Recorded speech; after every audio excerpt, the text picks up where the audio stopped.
This reading comes courtesy of Respect Your Legacy Books.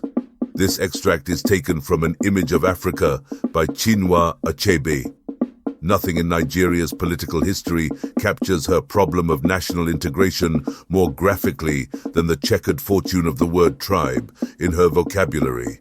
Tribe has been accepted at one time as a friend, rejected as an enemy at another, and finally smuggled in through the back door as an accomplice.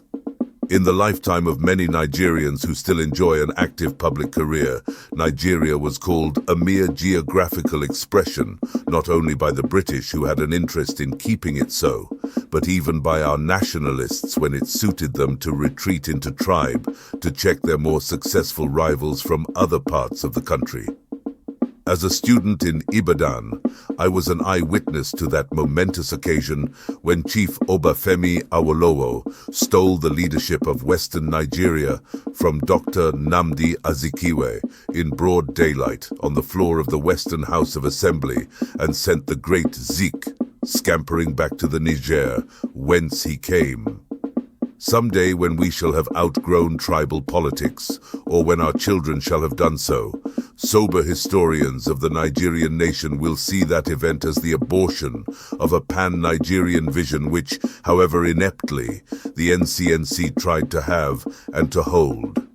No matter how anyone attempts to explain away that event in retrospect, it was the death of a dream Nigeria in which a citizen could live and work in a place of his choice anywhere and pursue any legitimate goal open to his fellows.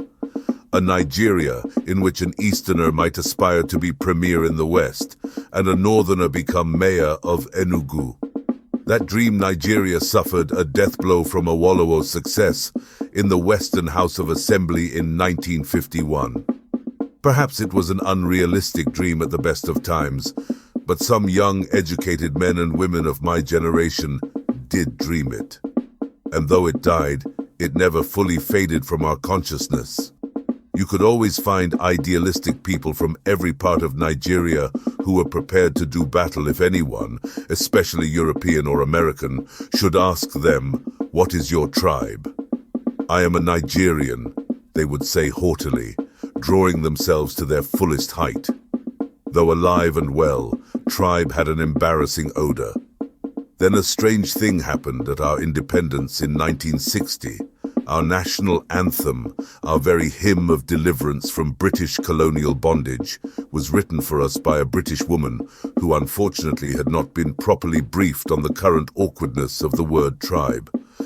So we found ourselves on Independence morning, rolling our tongues around the very same trickster godling. Though tribe and tongue may differ, in brotherhood we stand. It was a most ominous beginning, and not surprisingly, we did not stand too long in brotherhood. Within 6 years, we were standing or sprawling on a soil soaked in fratricidal blood. When it finally ceased to flow, we were ready for a new anthem, written this time by ourselves, and we took care to expunge the jinxed word tribe.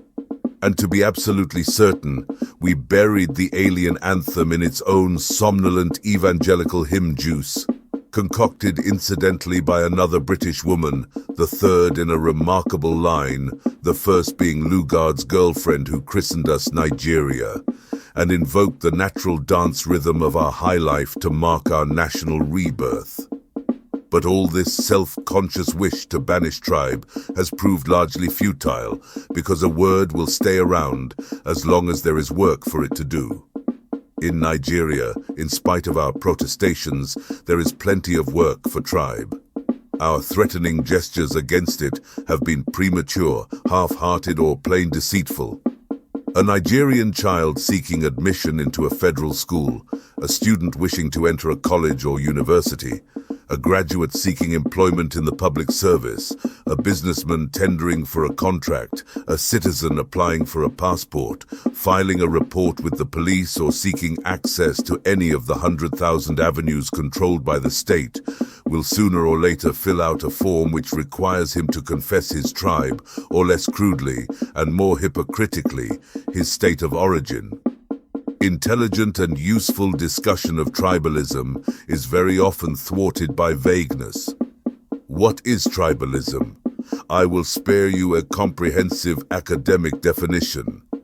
For practical purposes, let us say that tribalism is discrimination against a citizen because of his place of birth.